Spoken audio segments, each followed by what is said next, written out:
Mi sembra che quello di oggi non possa dirsi tanto tempo di fede, quanto tempo di fattucchiere, non tanto tempo di fiducia, quanto tempo di paura, tutti alla ricerca di segni per trovare rifugi, ripari contro l'incubo di oscure minacce.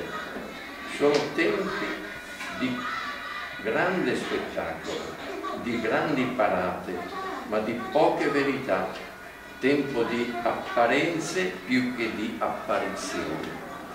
Sembra una considerazione, una riflessione molto significativa che desidero porre prima della proiezione di questo film proprio all'orchestra, dove anche lì nella divisione, nel disordine, nel rovinare l'ambiente, quello che purtroppo capita. Io non vi dico adesso perché si segue molto facilmente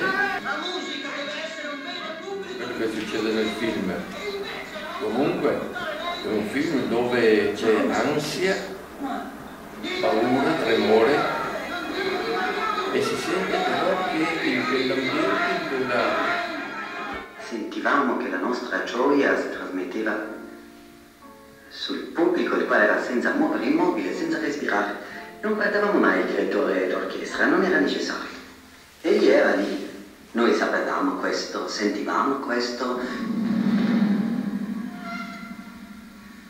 Egli era dentro di noi. Subito! La musica del potere! La musica è un sfruttamento! E oramai, peggio che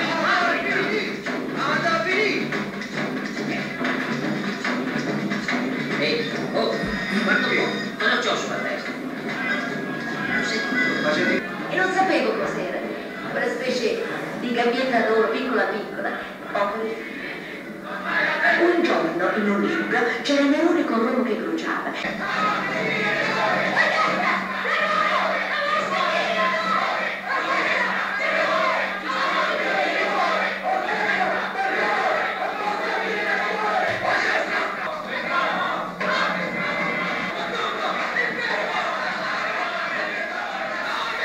A me piace leggere su questo, che ho tratto da un libro di Turello.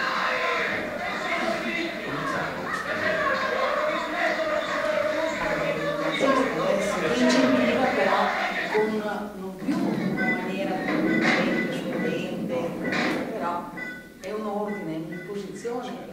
Certo. Cos'è? I film sono tutti una metafora e qui ci troviamo di fronte ad una metafora molto chiara e direi decisamente pessimista, di fronte ad una società che dovrebbe essere regolata dall'armonia. Invece questa società è regolata e veramente spaccata, non ha sensibilità, non ha capacità di ascoltare, ha una incapacità proprio anche di ragionare se non in toni di stereotipi, e quindi lì è l'ambiente giusto perché nasca perché si sviluppi una forma di dittatura che finalmente possa riunire tutti, ma riunire tutti non più nell'armonia e quindi nella valorizzazione di ogni individuo, ma tutti come massa. Devono rispondere quindi adesso ad un unico invito, che è quello buio, quello che è Moscou infatti, quello che ci dà la misura un pochettino dei rischi che anche noi